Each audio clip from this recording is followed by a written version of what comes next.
नमस्कार मु जुलूस सार आपण मानकु स्वागत जनाऊछि जुलूस सार यूट्यूब चैनल को पिला माने आज आमे सप्तम श्रेणी साहित्य बहिर जो कविता विभाग रही से कविता विभाग छोटरू बड़ ए कवितार जेते सबुता प्रश्न उत्तर रही आज आमे आलोचना करिबा। अच्छा ए छोटरू बड़ कविता को लिखिचंती किए ना जानकी वल्लभ महांती। ओके तापर देखो आस आम गोटे गोटे क्वेश्चन आलोचना करिबा। फास्ट देखो एक नंबर क्वेश्चन कौन देला ना एक नंबर क फूल छोट हेले भी समस्तंकर प्रिय हुए काहींकी। फूलटीए आकार रे खूब छोट किंतु तार सौंदर्य व महक पाई से समस्त आदर लाभ करे। विकसित पुष्पर अमृतमय सुगंध परिवेश को आमोदित करे। पुष्पर सभा उद्यान व उपवनर शोभावर्धन करिथाए। यह सौंदर्य मनरे आनंद भरी देइथाए। आउ कौन करे ना समस्त पुलक भरी दिए। सुगंध व धैर्य यही दुई महान गुणर अधिकारी होउची एक क्षुद्र फूलटीए सेतिपई समस्तंकर ये प्रिय। तापर देखिबा ख कौन कहिला ना कूओ आंभ मानकर की उपकार रे लागे ना सुशीतल जल पाइबा पाई आमे कूओ पर निर्भर करिथाउ। नदी ह्रद झरणा सरोवर आदि आकार रे बहुत होइथाए बहुत बृहत होइथाए। सेमानक तुलन रे कूओटी आकार रे क्षुद्र हेले वर्ष वर्ष धरी जल जगाई आमको खाद्य पानीय प्रस्तुत करि पारे ओ आमर सबु विभिन्न सुविधा रे कार्य सहायक होइथाए। तापर देखिबा ग देला लोके किपरि नई पारी हुंती। नदी पार हेबा पाई लोक माने साधारणतः नौका उपरे निर्भर करिथांती। वर्षा दिने नदी उभयर रूप धारण करी कूल लंघन करिथाए किंतु छोट एक नौका जलस्रोत काटी आमको नदी पार कराइबारे सहायक होइथाए। तापर देखिबा घ कौन ना बुद्धि बलरे किए सुबास कौन वसुंधरा को जिणी पारिछि। बुद्धि बलरे किए वसुंधरा को जिणी पारिछि। सृष्टि रे बहु विराट काय जीव अछंती। सेमानंक आकृति व शक्ति मनीषंक ठारू ढेर अधिक। मनीष क्षुद्र हेले मध्य बुद्धिमान। निजर बुद्धि बलरे से सारा पृथ्वी को जय करि पारिछि। तापर देखिबा उ प्रदीप किपरि आंभ मानक कामरे लागे। प्रदीप किपरि आंभ मानक कामरे लागे। सूर्य अस्त परे धरा पृष्ठ को अंधकार माड़ी आसे। सेही अंधकार दूर करिबा पाई आमे प्रदीप प्रज्वलन करिथाउ। आकार रे क्षुद्र हेले मध्य तार ज्वलंत शिखा घन अंधकार को दूर करी आमर अशेष उपकार साधन करिथाए। अंधकार मध्य आमको पथ प्रदर्शन करी आमर आवश्यक कार्य संपन्न रे प्रदीपर भूमिका कौन बहुत गुरुत्वपूर्ण रही थाए। तापर देखिबा प्रश्न नंबर 2 कौन कहिछि 2 बा 3टी वाक्यर उत्तर लिख। क मनीष को क्षुद्र बोली कहा जाइछि काहींकी। विधातांक सृष्टि व्यापक। एही सृष्टि रे एपरी जीव चलप्रचल होती जो माने मनुष्य तुलन आकार आ दृष्टि बहुत बड़। सेमाने बल विक्रम रे मनुष्य ठारू बहु ऊर्ध्वरे। सेमाने इच्छा कले ए पृथ्वी मानवर सत्ता मध्य लोप करि देई पारिबो। उभय बल व जल स्थल भागरे मानव ठारू बहु गुण शक्तिशाली जीव रहिछंती। तेणु मानव को क्षुद्र बोली कहा जाइछि। तापर देखिबा ख कौन कहिछि क्षुद्र बारिधारा किपरि प्रबल स्रोत सिनी होई हुए। वर्षार बिंदु बिंदु जल मिशी जल धारा गड़ी जाए निम्न भाग को। ବିଭିନ୍ନ ଦିଗରୁ ଏହି ବାରିଧାରା ବୋହି ଆସି କ୍ରମଶଃ ଆକାରରେ ବଡ଼ ହେବାକୁ ଲାଗେ। ଅଧିକରୁ ଅଧିକ ଜଳଧାରା ତା ସହ ସଂଯୁକ୍ତ ହୋଇ ଏହା ଭୟଙ୍କର ରୂପ ଧାରଣ କରେ ଓ ପରିଶେଷରେ ସ୍ରୋତସ୍ୱିନୀ ରୂପେ ପରିଚିତ ହୁଏ। ତାପରେ ଦେଖିବା ଗ ଦେଲା ସଂସାରରେ ଗୀତର ଆବଶ୍ୟକତା କ'ଣ? ଗୀତର ଏପରି ଏକ ଯାଦୁକାରୀ ଶକ୍ତି ରହିଛି ଯାହା କେବଳ ମଣିଷ କାହିଁକି ପଶୁ ପକ୍ଷୀମାନଙ୍କୁ ମଧ୍ୟ ତାର ମୂର୍ଚ୍ଛନାରେ ବଶୀଭୂତ କରିପାରେ। ସଙ୍ଗୀତର ସୁମଧୁର ସ୍ୱର ଉଦାସ ପ୍ରାଣରେ ଆନନ୍ଦ ଭରିଦିଏ, ଦୁଃଖୀ ମନର ଦୁଃଖ ଦୂର କରିବା ଏବଂ ମନରେ ସ୍ୱର୍ଗୀୟ ଶାନ୍ତି ଭରିଦେବାରେ ଗୀତର ଭୂମିକାକୁ କେହି ଅସ୍ୱୀକାର କରିପାରିବେ ନାହିଁ। ଏହାଛଡ଼ା କିଛି ଭାବପୂର୍ଣ୍ଣ ସଙ୍ଗୀତ ଲହରୀ ଦରଦୀ ପ୍ରାଣରେ ଅମୃତ ସିଞ୍ଚନ କରେ, ହୃଦୟରେ ଉଲ୍ଲାସ ଭରି ଦେଇ ଭାବମୟ ଆଲୋଡ଼ନ ସୃଷ୍ଟି କରିଥାଏ। ତାପରେ ଦେଖିବା କ'ଣ କରୁଛି? କ୍ଷୁଦ୍ର ମହତ ହୁଏ କିପରି? ପ୍ରତ୍ୟେକ କ୍ଷୁଦ୍ର ଭିତରେ ଭବିଷ୍ୟତର ବହୁ ସମ୍ଭାବନା ନିହିତ ଅଛି। ଉପଯୁକ୍ତ ପରିବେଶ, ଯତ୍ନ, ସାଧନା, ଶକ୍ତି ଓ ଅଧ୍ୟବସାୟ ବଳରେ କ୍ଷୁଦ୍ର ମଧ୍ୟରେ ଥିବା ମହନୀୟତା କ୍ରମେ ବିକଶିତ ହୋଇ ମହାନତାରେ ପରିଣତ ହୋଇଥାଏ। ତାପରେ ଦେଖିବା ପ୍ରଶ୍ନ ନମ୍ବର କ'ଣ କହିଛି? ଛୋଟରୁ ବଡ଼ ହେବାର 3ଟି ଦୃଷ୍ଟାନ୍ତ ଦିଅ। ଆକାରରେ ଛୋଟ ଦିଶୁଥିଲେ ମଧ୍ୟ କ୍ଷୁଦ୍ର ମଧ୍ୟରେ ମହାନ ଶକ୍ତି ନିହିତ ଥାଏ। ଛୋଟ ଚାରାଗଛଟିଏ ବଢ଼ି ବିଶାଳ ଦ୍ରୁମରେ ପରିଣତ ହୁଏ, ଯାହା ସୃଷ୍ଟିରେ ପ୍ରାଣୀଜଗତ ତିଷ୍ଠି ରହିବାର ମୁଖ୍ୟ ଭୂମିକା ଗ୍ରହଣ କରେ। କ୍ଷୁଦ୍ର ମାନବ ଶିଶୁ ନିଜର ସାଧନା ଉଦ୍ଯୋଗ ବଳରେ ମହାମାନବ ଭାବେ ଅବତୀର୍ଣ୍ଣ ହୋଇ ଦେଶ ଓ ଜାତିର ଉନ୍ନତି ସାଧନ କରିଥାଏ। କ୍ଷୁଦ୍ର ଏକ ପ୍ରଦୀପ ପ୍ରଜ୍ୱଳିତ ହେଲେ ଅନ୍ଧକାର ଦୂରୀଭୂତ ହୋଇପାରେ। ପ୍ରଦୀପର କ୍ଷୁଦ୍ର ଶିଖା ପ୍ରଜ୍ୱଳିତ ହେଲେ ଆଲୋକ ଚତୁର୍ଦିଗକୁ ବିଚ୍ଛୁରିତ ହୋଇ ଅନ୍ଧକାରକୁ ପରାସ୍ତ କରେ। ତାପରେ ଦେଖିବା 3 ନମ୍ବର ସରଳ ଭାଷାରେ ବୁଝାଇ ଲେଖ। କ'ଣ କହିଛି କରେ? ନା କ୍ଷୁଦ୍ର 3 ନମ୍ବର କହିଲା କ୍ଷୁଦ୍ର ଏ ପ୍ରଦୀପ ଶିଖା ତମସା ପାରେ ଜିଣି। ଏହି ଯେଉଁ ବାକ୍ୟଟାକୁ ବା ଉକ୍ତିଟାକୁ ଆମେ ନିଜ ଭାଷାରେ ଲେଖିବା। କ'ଣ କରିବା? କ୍ଷୁଦ୍ର ଏକ ତମସା ପାରେ ଜିଣି। ପ୍ରଦତ୍ତ ପଦ୍ୟାଂଶଟି ଡକ୍ଟର ଜାନକୀ ବଲ୍ଲଭ ମହାନ୍ତିଙ୍କ ରଚିତ ଛୋଟରୁ ବଡ଼ କବିତାରୁ ଆହ୍ନିତ। ଏଠାରେ କବି କ୍ଷୁଦ୍ର ପ୍ରଦୀପ ଶିଖାର ମହା ଅନ୍ଧକାରକୁ ପରାସ୍ତ କରିବାର ସାମର୍ଥ୍ୟ ଉପରେ ଆଲୋକପାତ କରିଛନ୍ତି। ପୃଥିବୀରେ କ୍ଷୁଦ୍ର ବୋଲି କାହାକୁ ନଗଣ୍ୟ ମନେ କରିବା ଉଚିତ ନୁହେଁ, କାରଣ ପ୍ରତ୍ୟେକ କ୍ଷୁଦ୍ର ମଧ୍ୟରେ ମହାନତା ଲୁଚି ରହିଥାଏ। ସାମାନ୍ୟ ଏକ ପ୍ରଦୀପ ଆକାରରେ କ୍ଷୁଦ୍ର ହେଲେ ମଧ୍ୟ ତାର କ୍ଷୁଦ୍ର ଶିଖା ଟିକକ ଅନ୍ଧକାର ଦୂର କରିବାରେ ସମର୍ଥ ହୋଇଥାଏ। ସନ୍ଧ୍ୟା କାଳରେ ପ୍ରଦୀପଟିଏ ଆଲୋକ ବିଚ୍ଛୁରିତ କରି ଆମକୁ ପଥ ପ୍ରଦର୍ଶନ କରେ।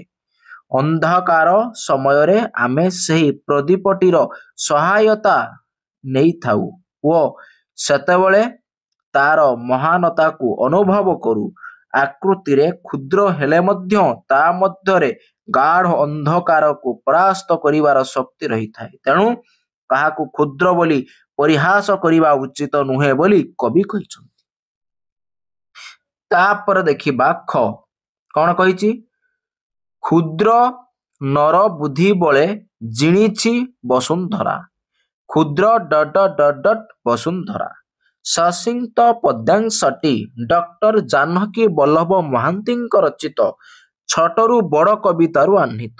ଏଠାରେ କବି କ୍ଷୁଦ୍ର ମାନବ ନିଜର ବୁଦ୍ଧି ବଳରେ କିପରି ସମଗ୍ର ପୃଥିବୀ ଉପରେ ବିଜୟ ଲାଭ କରିପାରିଛି ତାହା ଉଲ୍ଲେଖ କରିଛନ୍ତି। ସୃଷ୍ଟିରେ ଅନ୍ୟାନ୍ୟ ବହୁ ଜୀବ ଅଛନ୍ତି, ଯେଉଁମାନେ ମାନବଠାରୁ ଆକାରରେ ବଡ଼ ଏବଂ ଅଧିକ ଶକ୍ତିଶାଳୀ।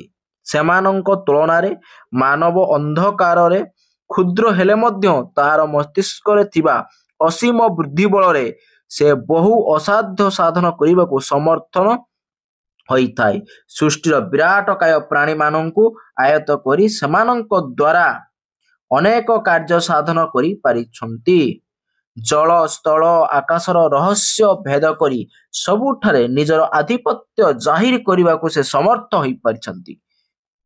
ତାପରେ ଦେଖିବା ପିଲାମାନେ ନେକ୍ସଟ କଣ କହିଛି ଗ କଣ ନା ଗ ଦେଲା ଅମିୟ ଢାଳେ ଲଳିତ ସ୍ୱର ବିଧୁର ବହୁ ପ୍ରାଣେ।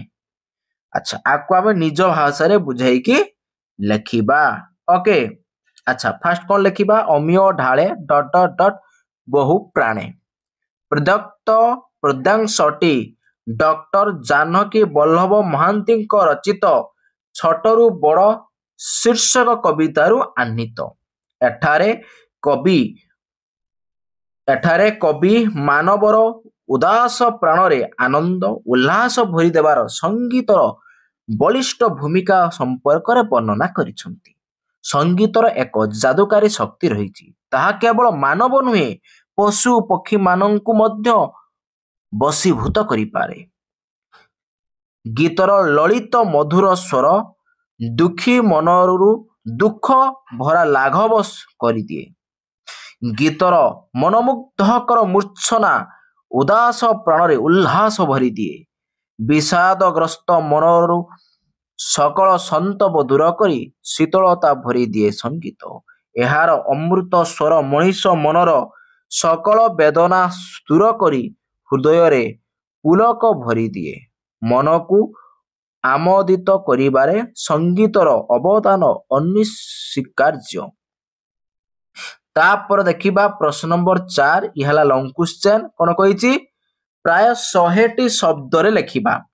କ୍ୱେଶ୍ଚନ ଦେଲା କ୍ଷୁଦ୍ର ଠାରେ ବିରାଟର ସମ୍ଭାବନା ନିହିତ ଥାଏ ବୋଲି କବି କିପରି ଜାଣିବ ନାହିଁ କଣ କ୍ଷୁଦ୍ର ଠାରେ ବିରାଟର ସମ୍ଭାବନା ନିହିତ ଥାଏ ବୋଲି କିପରି ଜାଣିବ।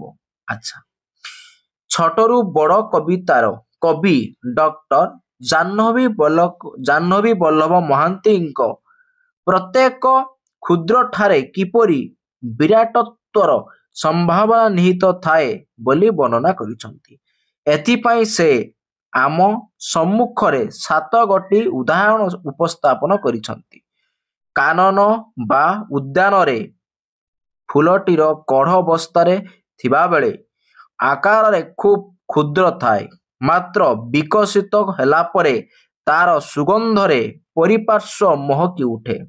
ଛୋଟ କୂଅରେ ଥିବା ଜଳରାଶି ବର୍ଷ ବର୍ଷ ଧରି ଆମକୁ ଜଳ ଯୋଗାଇ ଆମର ବହୁ ଉପକାର ସାଧନ କରେ। ବିଶୁଦ୍ଧ ଓ ସୁଶୀତଳ ଜଳ ଦାନ କରି ଏହା ଆମକୁ ସନ୍ତୋଷ ପ୍ରଦାନ କରେ। କ୍ଷୁଦ୍ର ଏକ ପ୍ରଦୀପ ଯେତେବେଳେ ପ୍ରଜ୍ୱଳିତ ହୁଏ ତାର ଛୋଟ ଶିଖାଟି ଘନ ଅନ୍ଧକାର ଦୂର କରିବାରେ ସମର୍ଥ ହୋଇଥାଏ। ଅନ୍ଧକାର ରାତିର ଛୋଟ ପ୍ରଦୀପଟିର ମହତ୍ୱ ଅନୁଭବ ହୋଇଥାଏ। ବର୍ଷାରେ ଆକାଶରୁ ପଡୁଥିବା କ୍ଷୁଦ୍ର ଜଳବିନ୍ଦୁମାନ ଏକତ୍ରିତ ହୋଇ ଏକ ଛୋଟ ଜଳଧାରା ହୋଇ ବୋହିଯାଏ। ଏକାଧିକ ଜଳଧାରା ଏକତ୍ର ହୋଇ ତାହା ବିରାଟ ଜଳସ୍ରୋତରେ ପରିଣତ ହୁଏ ଏବଂ ସ୍ରୋତସ୍ୱିନୀ ଭାବେ ଭୟଙ୍କର ରୂପ ଧାରଣ କରେ। ବ୍ୟକ୍ତି ମନ ଦୁଃଖରେ ଭାରାକ୍ରାନ୍ତ ହୋଇ ପଡ଼ିଥିବା ବେଳେ ଦୂରରୁ ଭାସି ଆସୁଥିବା ସଙ୍ଗୀତର ମୂର୍ଚ୍ଛନାରେ ତାର ଦୁଃଖ ଲାଘବ ହୁଏ। ଉଦାସ ପ୍ରାଣରେ ଉଲ୍ଲାସ ଭରିଦେବାର ସଙ୍ଗୀତର ଲଳିତ ମଧୁର ସ୍ୱର ମହୋଷଧିର କାମ କରେ। ସୁର ତାଳ ଲୟଭରା ସଙ୍ଗୀତର ଝଙ୍କାର ଲକ୍ଷ ଲକ୍ଷ ଲୋକଙ୍କୁ ଆନନ୍ଦ ପ୍ରଦାନ କରିଥାଏ। ନୌକାଟି ଆକାରରେ କ୍ଷୁଦ୍ର ହେଲେ ମଧ୍ୟ ପ୍ରବଳ ତପସ୍ୱୀର ବିକ୍ଷୁବ୍ଧ ଜଳଧାରାକୁ ଅତିକ୍ରମ କରିପାରେ। ବନ୍ୟା ସମୟରେ ଚତୁଃପାର୍ଶ୍ୱ ଜଳାପୂର୍ଣ୍ଣ ହୋଇ ପଡ଼ିଥିବା ବେଳେ ନୌକା ଏକମାତ୍ର ସହାୟକ ଭାବରେ ନିଜ ମହତ୍ୱ ପ୍ରତିପାଦନ କରେ। କ୍ଷୁଦ୍ର ଚାରାଗଛଟିଏ କ୍ରମେ ବଡ଼ ହୋଇ ଏକ ବିଶାଳ ଦ୍ରୁମରେ ପରିଣତ ହୁଏ। ଫୁଲ ଫଳ ଛାୟା ଆଦି ଦାନା କରି ଦାନ କରିବା ସହ ଜୀବ ଜଗତର ସେ ଅଶେଷ କଲ୍ୟାଣ ସାଧନ କରେ ତାହା ଅସ୍ୱୀକାର କରିହେବ ନାହିଁ। ଛୋଟ ଶିଶୁଟିଏ ବଡ଼ ହୋଇ ଦେଶ ଓ ଜାତିର ମାନ ବୃଦ୍ଧି କରିଥାଏ। ସାଧନା ଅଧ୍ୟାବସାୟ ବଳରେ ତାର ଅନ୍ତର୍ନିହିତ ଶକ୍ତି ବିକଶିତ ହୁଏ ଓ ସତ୍କର୍ମ ସାଧନା ଦ୍ୱାରା ସେ ମହାମାନବ ଭାବେ ପରିଗଣିତ ହୁଏ। ତେଣୁ ଶିଶୁମାନେ ନିଜକୁ କ୍ଷୁଦ୍ର ବୋଲି ମନେ କରିବା ଉଚିତ ନୁହେଁ। ବୟସ୍କମାନେ ମଧ୍ୟ ଶିଶୁଙ୍କୁ ସାମାନ୍ୟ ଓ ନଗଣ୍ୟ ମନେ କରି ଅବହେଳା କରିବା ଉଚିତ ନୁହେଁ। ଉପଯୁକ୍ତ ଶିକ୍ଷା ପରିବେଶ ଲାଭ କରେ ତାର ମନରେ ଆତ୍ମବିଶ୍ୱାସ ସୃଷ୍ଟି କରିବାର ତାର ଅନ୍ତର୍ନିହିତ ଶକ୍ତି ବିକଶିତ ହୋଇ ଦେଶ ଓ ଜାତିର କଲ୍ୟାଣରେ ବିନିଯୋଗିତ ହୋଇଥାଏ। ତାପରେ ଦେଖିବା 5 ନମ୍ବର କଣ କହିଛି, କ ସ୍ତମ୍ଭର ପଦହିତ ଖ ସ୍ତମ୍ଭରେ ଯୋଡ଼ିବା। ଆଚ୍ଛା କଣ କହିଲା ଫାଷ୍ଟ ଦେଖ ପିଲାମାନେ, ନା ଛୋଟ କୂଅଟିଏ ଜଗାଏ ଜଳ, ତାର କଣ ହବ, ଲୋକେ ବରଷ ମାସ। କ୍ଷୁଦ୍ର ବାରି ଧାରାଟି ହୁଏ ପ୍ରବଳ ସ୍ରୋତ ସିନି। ଅମିୟ ଢାଳେ ଲଳିତ ସ୍ୱର ବିଧୁର ବହୁ ପ୍ରାଣେ। କ୍ଷୁଦ୍ର ଏକ ତରଣୀ ଲଙ୍ଘେ କ୍ଷୁଦ୍ର ଜଳ ଧାରା। ଛୋଟ ଶିଶୁଟି ବଢି ରଖଇ ଦେଶର ଜାତିର ମାନ। ଯୁକ୍ତ ହୋଇ ବହୁର ସାଥେ ଦିଗ ବିଦଗ ଛୁଟେ। ତାପରେ ଦେଖିବା ପ୍ରଶ୍ନ ନମ୍ବର 6, ତଳେ ଲେଖାଇଥିବା ଅସଜଡ଼ା ଶବ୍ଦ ଗୁଡ଼ିକୁ ସଜାଡ଼ି ଲେଖ। ଆଚ୍ଛା କର ଦେଲା କଣ, ନା ନର ଜିଣିଛି କ୍ଷୁଦ୍ର ବଳେ ବୁଦ୍ଧି ବସୁନ୍ଧରା। ତାହେଲେ ଆକୁ ଉତ୍ତର କଣ ହବ ରେ, ନା ସଜାଡ଼ି ଲେଖିଲେ କଣ ହବ, କ୍ଷୁଦ୍ର ନର ବୁଦ୍ଧି ବଳେ ଜିଣିଛି ବସୁନ୍ଧରା। ତାପରେ ଦେଖିବା ଖ, ବଳେ ଶକତି ଜଗେ ସେହୁ ଲାଭେ ସାଧନା ବିକାଶ। ଆକୁ ସୁଲଟେକି ଲେଖିଲେ କଣ ହବ ରେ, ନା ସାଧନା ବଳେ ଶକତି ଜଗେ ବିକାଶ ଲଭେ ସେହି। ତାପରେ ଦେଖିବା ଗ, ଛୋଟ ଫୁଟେ ଦିନେ ହେଲେ ଦିନେ ଶକତି ବି ତାର ନା। ଆକୁ ସଜାଇ ଲେଖିଲେ କଣ ହବ, ହେଲେ ବି ଛୋଟ ଶକତି ତାର ଦିନେ ନା ଦିନେ ଫୁଟେ। ଆଚ୍ଛା ତାପରେ ଦେଖିବା 7 ନମ୍ବର କଣ କହିଛି, ନା ବାମ ପଟେ ଥିବା ଶବ୍ଦ ଗୁଡ଼ିକର ଅର୍ଥସୂଚକ ଶବ୍ଦ କୋଠରୀ ଭିତରେ ଅଛି ତାକୁ ବାଛି ଲେଖ ଓ ମୂଳ ଶବ୍ଦକୁ ବାକ୍ୟରେ ବ୍ୟବହାର କର। ଆଚ୍ଛା ଫାଷ୍ଟ ଦେଖ ଅମିୟ, ଅମିୟ ମାନେ କଣ, ଅମୃତ। ଓକେ, ଅମିୟ ଲଗେଇ ବାକ୍ୟ ଗଠନ କଲେ କଣ ହବ, ନା ପୁଷ୍ପର ଅମିୟ ସୁଗନ୍ଧ ଆମ ପ୍ରାଣରେ ପୁଲକ ଭରି ଦିଏ। ତାପରେ ଆସିବ ତମସା, ତମସା ମାନେ ଅନ୍ଧକାର, ତାହେଲେ ତମସା ଦୂର କରିବାରେ ପ୍ରଦୀପର ଭୂମିକା ଅନିସ୍ୱୀକାର୍ଯ୍ୟ। ତାପରେ ଦେଖିବା ବାରି, ବାରି ମାନେ ଜଳ, କଣ ପ୍ରବଳ ବାରିପାତରେ ସାରା ଅଞ୍ଚଳ ଜଳାପୂର୍ଣ୍ଣ ହୋଇଥିଲା। ତାପରେ ଦେଖିବା ବସୁନ୍ଧରା ମାନେ କଣ, ପୃଥିବୀ। ବସୁନ୍ଧରା ଲଗେଇ ବାକ୍ୟ ଗଠନ କଲେ କଣ ହବ ରେ, ନା ବର୍ଷା ଋତୁରେ ବସୁନ୍ଧରା ସବୁ ଜିମାରେ ଭରି ଉଠେ। ତାପରେ ଦେଖିବା ବିଧୁର ମାନେ କାତର, ବିଧୁର ଲଗେଇ ବାକ୍ୟ ଗଠନ କଲେ କଣ ହବ, ବିଧୁର ପ୍ରାଣରେ ସଙ୍ଗୀତ ଭରିଦିଏ ଶାନ୍ତି ଓ ଆନନ୍ଦ। ତାପରେ ଦେଖିବା ଛୁଟେ, ବ୍ୟାପି ଯାଏ, ଛୁଟେ ପବନରେ ଫୁଲର ସୁଗନ୍ଧ ବହୁ ଦୂରକୁ ଛୁଟିଯାଏ। ତାପରେ ଦେଖିବା 8 ନମ୍ବର କଣ କହିଛି, ତଳେ ଦିଆଯାଇଥିବା ଶବ୍ଦ ଗୁଡ଼ିକର 2ଟି ଲେଖାଏଁ ପ୍ରତି ଶବ୍ଦ ଲେଖ। ଆଚ୍ଛା କାନନ କଣ ହବ, ନା ଅରଣ୍ୟ ବନ। ତାପରେ ତରୁର କଣ ହବ, ନା ପାଦପ ବୃକ୍ଷ। ସ୍ରୋତସ୍ୱିନୀ କଣ ହବ, ତଟିନୀ ନଦୀ। ତରଣୀ ନୌକା ଡଙ୍ଗା। ନର ମାନବ ମନୁଷ୍ୟ। ବସୁନ୍ଧରା କଣ, ବସୁମତୀ ଧରିତ୍ରୀ। ଫୁଲ କୁସୁମ ପୁଷ୍ପ। ତାପରେ ଦେଖିବା 9 ନମ୍ବର କଣ କହିଛି, ବିପରୀତାର୍ଥବୋଧକ ଶବ୍ଦ ଲେଖ। କ୍ଷୁଦ୍ର କଣ ହବ, ବୃହତ୍। ଅନ୍ଧାର ଆଲୁଅ। ଦିବା ରାତ୍ରି। ଲଳିତ କର୍କଶ। ଜିଣିବା ହାରିବା। तापर देखिबा 10 नंबर कौन कही निम्नलिखित शब्द गुड़ी को नहीं चारि धाड़ीर कविताटी लेख है गछ गछ छट पक्षी झरणा पहाड़ आ कौन हम ना बसा जल बुद्धि एगा लगे वाक्य गठन कर सॉरी कविताटी लिखा पहाड़ तलर छट झरणा कूल बसा बांधिला पक्षीटीए गछ डालरे फल जल सबु किछि मिलिबो एठारे धन्य ताहार पक्षी बुद्धि किए तारी सरी ओके ये थिला पिला माने छोटरू बड़ कवितार पूरा गोटे गोटे प्रश्न आलोचना करदेले ओके पिला माने फटाफट वीडियो को लाइक करी पकाओ सांग साथी मान को वीडियो शेयर करी पकाओ जो माने हम चैनल को नुआ करी आछो सब्सक्राइब करी पाखर थिबा घंटी बेल को दबाई दियो जहा फल हमर एही भले वीडियो अपलोड हवा क्षणी सर्वप्रथमे आपनक पाखरे सूचना पहुंची पारिबो तना आज रखिबा एठी बाय बाय।